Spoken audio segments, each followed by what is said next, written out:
नमस्कार, मैं हूं विकास भदौरिया और न्यूज़ हेडक्वार्टर में आपका स्वागत है। अगले आधे घंटे हम आपको देश दुनिया की तमाम महत्वपूर्ण खबरें दिखाएंगे और ये सभी खबरें 1 मिनट के भीतर होंगी। तो चलिए पहली खबर से शुरुआत करते हैं। पहली खबर प्रयागराज में हुए हादसे से जुड़ी हुई है। प्रयागराज में चल रहे महाकुंभ मेले में अब सब कुछ सामान्य है। संगम तट पर श्रद्धालुओं का सैलाव है। साधु संत और आम श्रद्धालु स्नान भी कर रहे हैं, लेकिन इससे पहले रात करीब 2 बजे के आसपास भगदड़ मच गई थी, जिसमें 30 लोगों की मौत हो गई और 90 लोग घायल हैं, जिसमें कई लोग घायल हो गए। कुछ लोगों की मौत होने की खबर भी आई। इसके बाद सीएम योगी ने कहा कि हालात काबू में हैं, लोगों को अफवाहों पर ध्यान नहीं देना चाहिए। कोई किसी अफवाह पे ध्यान न दे। कोई भी व्यक्ति नकारात्मक अफवाह फैलाने का प्रयास करेगा, उस प्रकार से नुकसान हो सकता है। प्रधानमंत्री नरेंद्र मोदी ने भी हादसे पर दुख जताया। दिल्ली में चुनावी रैली के मंच से प्रधानमंत्री ने हादसे के पीड़ितों के लिए संवेदनाएं जताई। मैं प्रभावित परिवारों के प्रति संवेदना व्यक्त करता हूं और घायलों के जल्द स्वस्थ होने की कामना करता हूं।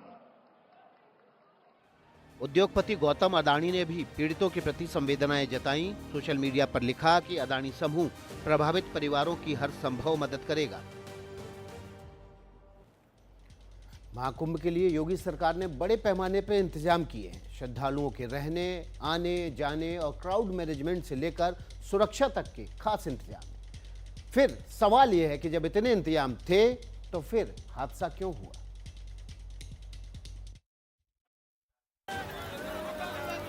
रात से ही श्रद्धालुओं की भीड़ उमड़ने लगी थी। शुभ मुहूर्त के इंतजार में लोग सड़कों पर ही सो गए, जिन्हें जवानों ने हटाने की भी कोशिश की। इस दौरान मेले में तैनात अफसर भी हाथों में माइक लेकर लोगों को रास्ते से हटने को कहते रहे। बताया जाता है कि मौनी अमावस्या पर अमृत स्नान के लिए रात में पहुंचे श्रद्धालुओं में से कुछ लोग सुरक्षा घेरा तोड़ने लगे। उन्हें रोकने की कोशिश की गई, लेकिन वो नहीं माने। ये तस्वीरें भगदड़ से थोड़ी देर पहले की हैं। सड़क किनारे बैरिकेड्स बनाए गए ताकि लोग सीधे रास्तों पर चलें, लेकिन जल्दी आगे पहुंचने के चक्कर में लोग घेरा तोड़ने लगे। बताते हैं कि लोगों का इस तरह का बर्ताव भी भगदड़ की वजह बन गया।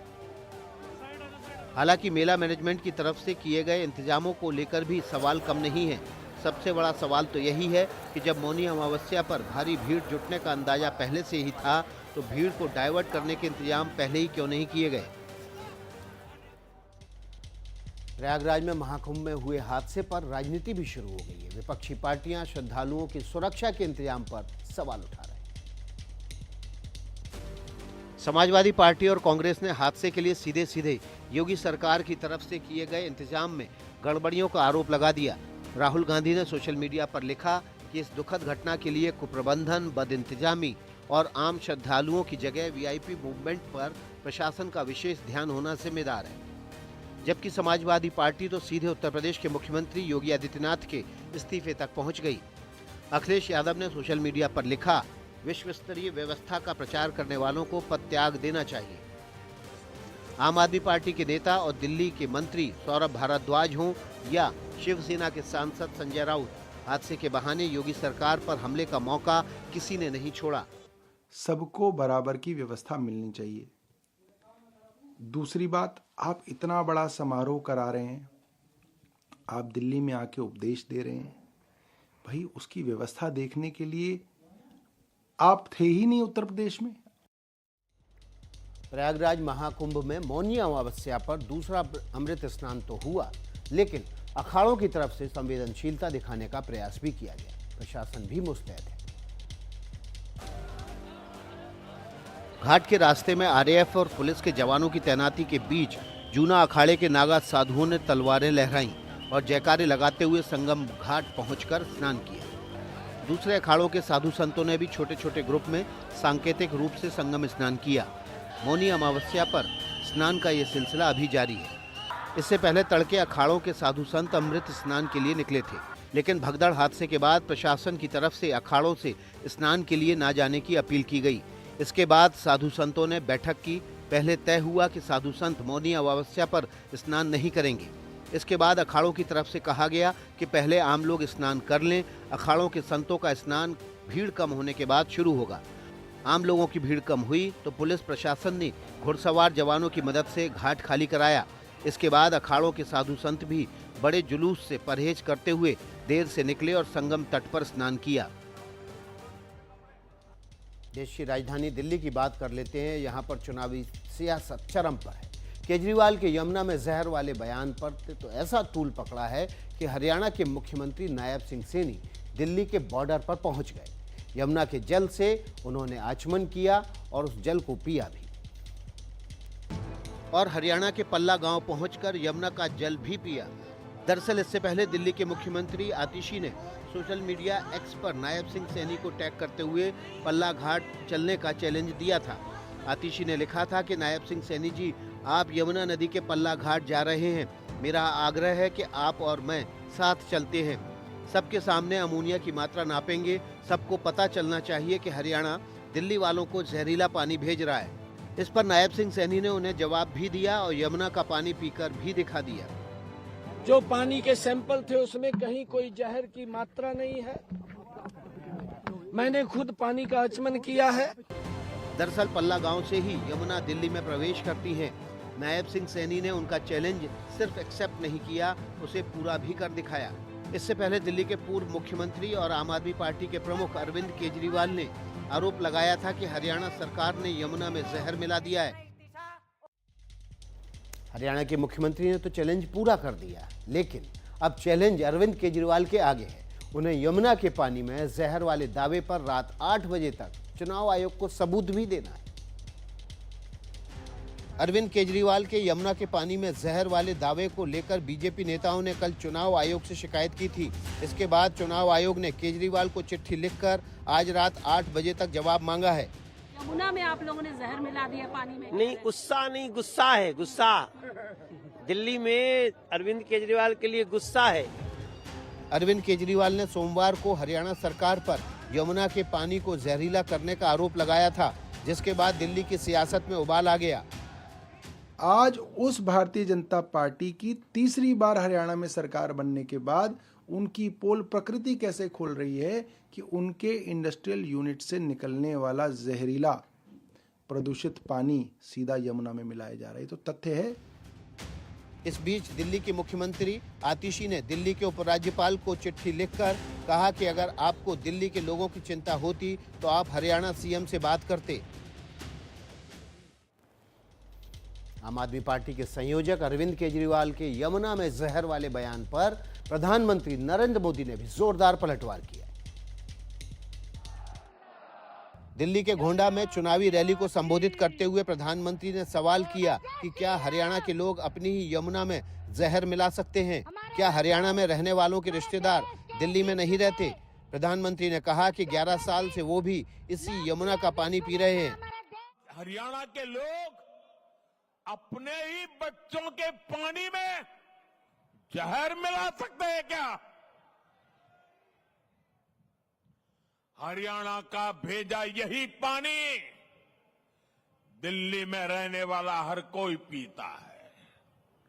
पिछले 11 साल से ये प्रधानमंत्री भी वही पानी पीता है। पीएम मोदी ने कहा कि दिल्ली अब विकास चाहती है और विकास के लिए डबल इंजन की सरकार चाहती है। दिल्ली की रैली में प्रधानमंत्री ने महाकुंभ में हुए हादसे पर भी दुख जताया और कहा कि वो लगातार यूपी सरकार के संपर्क में हैं।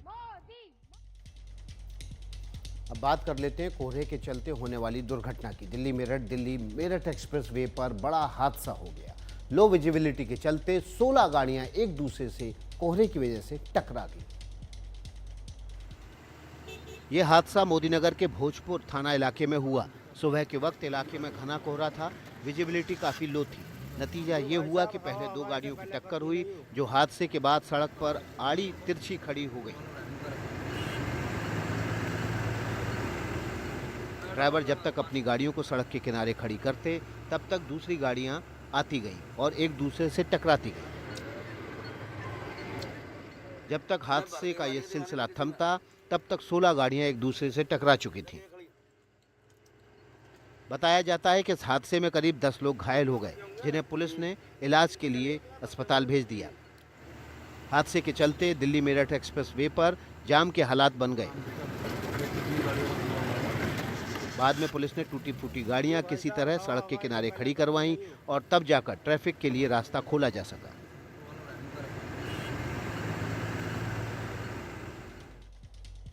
अब चलते हैं कर्नाटक। यहाँ रायचूर जिले में कुछ लोगों ने हैवानियत की हद पार कर दी। एक महिला को पेड़ से बांधकर उसकी पिटाई की और पूरा गांव तमाशा देखता रहा। वाकया रायचूर जिले के जलाहल्ली गांव का है, जहां कुछ लोगों ने पहले पीड़ित महिला को घर से घसीटकर बाहर निकाला, फिर एक इमली के पेड़ से बांधकर महिला की पिटाई शुरू कर दी। इस दौरान पूरे गांव के लोग चुपचाप तमाशा देखते रहे। महिला पर हो रहे जुल्म रोकने की कोशिश किसी ने नहीं की। गनीमत रही कि इलाके की पुलिस खबर मिलते ही पहुंच गई और पीड़िता को वहां से छुड़ा लिया। जलाहल्ली थाने के पुलिस ने इस मामले में कई लोगों के खिलाफ केस दर्ज किया है।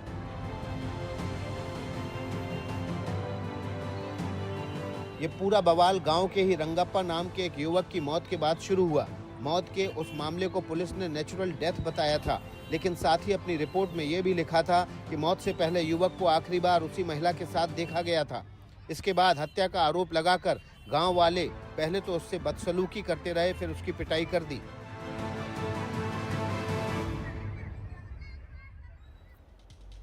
राजधानी दिल्ली की बात कर लेते हैं। विजय चौक पर बीटिंग द रिट्रीट सेरेमनी के साथ आज औपचारिक तौर पर गणतंत्र दिवस समारोह का समापन हो गया। इस दौरान देश की सेना के तीनों अंगों के बैंड ने मनमोहक धुनें बजाकर लोगों को मंत्रमुग्ध कर दिया।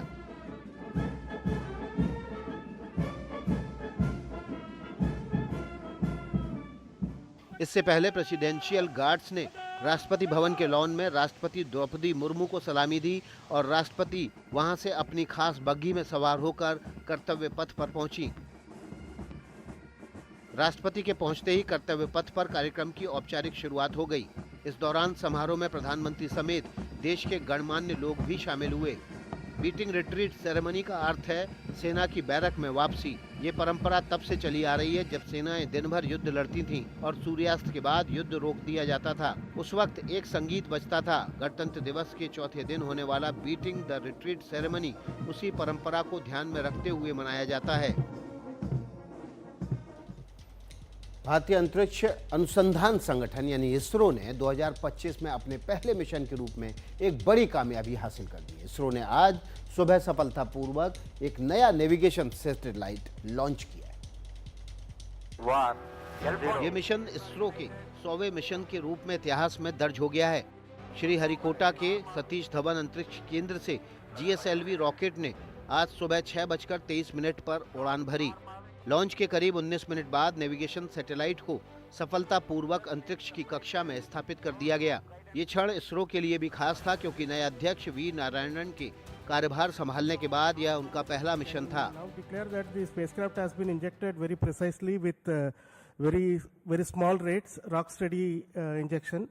And the 2 solar arrays have been deployed and power generation has been confirmed.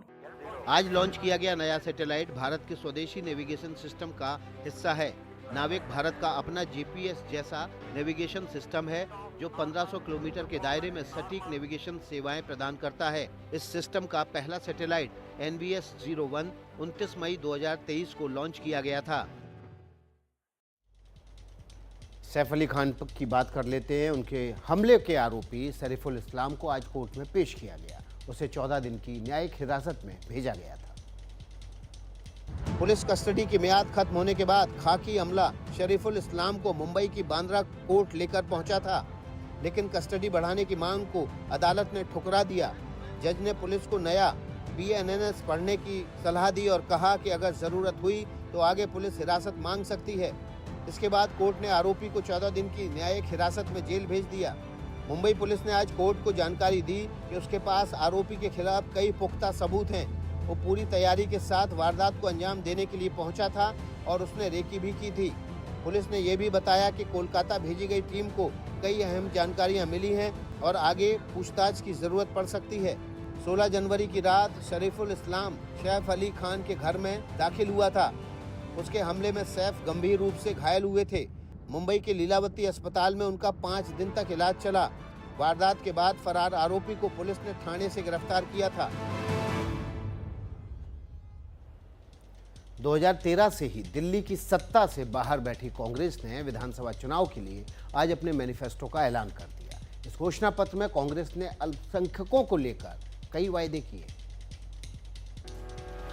Congress के मैनिफेस्टो में सबसे बड़ा ऐलान वक्फ बोर्ड को लेकर किया गया है। इसमें वक्फ बोर्ड के गठन और इमामों को समय पर भत्ता देने की बात कही गई है। इसके साथ ही कांग्रेस ने यह भी वायदा किया है कि उसे सत्ता मिली तो सच्चर कमेटी की रिपोर्ट के आधार पर अल्पसंख्यकों के हितों का ध्यान रखा जाएगा। ये गारंटी न केवल पार्टी की है, पर ये जनता का अधिकार भी बनता है। कांग्रेस ने अल्पसंख्यकों के साथ साथ समाज के हर वर्ग को साधने की कोशिश की है। महिलाओं को 2500 रुपए की आर्थिक मदद, दिल्ली वालों को 25 लाख रुपए का हेल्थ इंश्योरेंस, 500 रुपए में LPG सिलेंडर, 300 यूनिट तक मुफ्त बिजली, गरीबों को 5 रुपए में भरपेट भोजन देने का वायदा किया गया है। इसके अलावा बेरोजगार युवाओं को पब्लिक या प्राइवेट सेक्टर में 1 साल की अप्रेंटिसशिप कराने और इस दौरान उन्हें 8500 रुपए हर महीने देने का वायदा किया गया है। दिल्ली में जातिगत जनगणना कराने की भी गारंटी दी गई है। वक्फ विधेयक को लेकर केंद्र सरकार और विपक्ष के बीच जारी घमासान के बीच संयुक्त संसदीय समिति ने मसौदा रिपोर्ट और संशोधित विधेयक को आज स्वीकार कर दिया। जेपीसी की आखिरी बैठक में संबोधित वक्फ बिल और मसौदा रिपोर्ट के पक्ष में 15 वोट पड़े, जबकि विरोध में 11 वोट।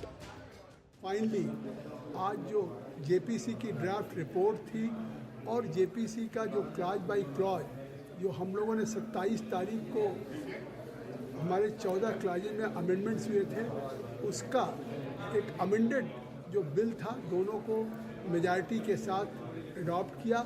संयुक्त संसदीय समिति ने वक्फ विधेयक की समीक्षा के बाद 655 पन्नों की रिपोर्ट जारी की, जिसमें एनडीए के सदस्यों के सुझाए 14 बदलाव शामिल किए गए हैं।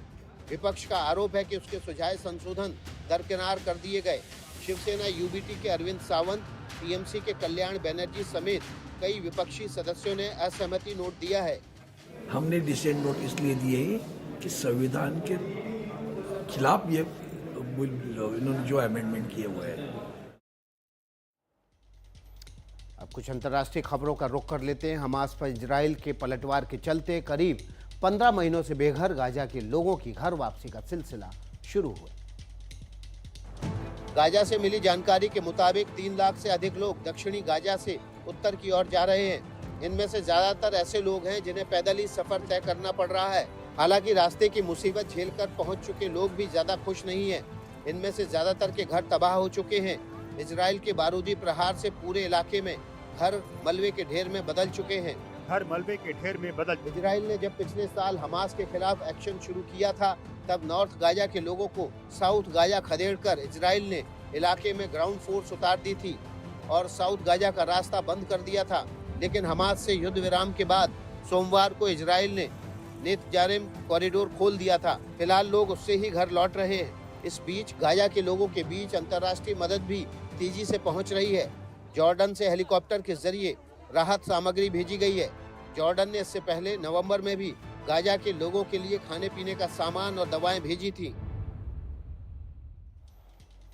एक तरफ गाजा में हमास और इजराइल शांति के पथ पर आगे बढ़ रहे हैं, तो दूसरी तरफ रूस और यूक्रेन के बीच युद्ध जारी है। हाल ही में दोनों देशों ने एक दूसरे के ऊपर समाधान की उम्मीद के बीच और आरोप लगाए। जबरदस्त लड़ाई छिड़ी है। इस युद्ध में रूस और यूक्रेन के अपने अपने दावे हैं। रूस ने दावा किया है कि उसकी सेना ने खारकोव में एक और बस्ती अपने कब्जे में ले ली है। रूसी रक्षा मंत्रालय ने कहा कि उसकी सेना ने खारकोव, जापोरिजिया और खेरसान समेत कई क्षेत्रों में यूक्रेनी सेना पर हमला बोला, जिसमें कुर्स्क के आसपास यूक्रेन ने 280 से ज्यादा सैनिकों को खो दिया। यूक्रेन ने भी लड़ाई में अपनी कामयाबियां गिनाई हैं। उसके मुताबिक मंगलवार दोपहर तक अग्रिम मोर्चों पर 130 जगह लड़ाई हुई। मिसाइलों और तोपखाना यूनिट के इन हमलों में रूसी सेना, उसके हथियारों और सैन्य उपकरणों को निशाना बनाया गया। यूक्रेन का दावा है कि उसने रूस को काफी नुकसान पहुंचाया है। दुनिया के कई देशों से शांति समझौते की बात उठ रही है। पुतिन किसी संभावित शांति समझौते से इंकार नहीं कर रहे, लेकिन उनका कहना है कि समझौते पर वैध यूक्रेनी अधिकारियों के हस्ताक्षर हों और वो जेलेंस्की को यूक्रेन का असली राष्ट्रपति नहीं मानते हैं। रूस की फौज यूक्रेन से एक तरफ जंग लड़ रही है, लेकिन दूसरी तरफ राजधानी मॉस्को में धूमधाम से नए साल का जश्न मनाया जा रहा है। लूनर यानी चंद्र कैलेंडर के मुताबिक मनाए जाने वाले इस नए साल के जश्न की शुरुआत शानदार जुलूस से हुई, जिसमें डांसर भी थे, ड्रमर भी थे, लेकिन सबसे ज्यादा तारीफ हुई ड्रैगन डांस की। कलाकारों ने परफॉर्मेंस से सबको दंग कर दिया। अलग अलग शहरों में 10 दिनों तक चलने वाले जश्न में प्रदर्शनियां लगाई जा रही हैं। खाने पीने के शानदार इंतजाम हैं और गिफ्ट के स्टॉल भी सजे हैं। मॉस्को की सड़कों पर लाल लालटेन और ड्रैगन की मूर्तियों से सजावट की गई है। प्रशासन लोगों से अपील कर रहा है कि वो घरों से निकलें, मेले का आनंद उठाएं, चीनी व्यंजनों का स्वाद लें और जमकर शॉपिंग करें। रूस में मनाए जा रहे लूनर न्यू ईयर के जश्न को परंपरा से ज्यादा डिप्लोमेसी से जोड़कर देखा जा रहा है। ये त्योहार यूं तो सबसे ज्यादा चीन में सेलिब्रेट किया जाता है, लेकिन चीन से अपने मजबूत रिश्तों का सबूत देने के लिए रूस जमकर जश्न मना रहा है।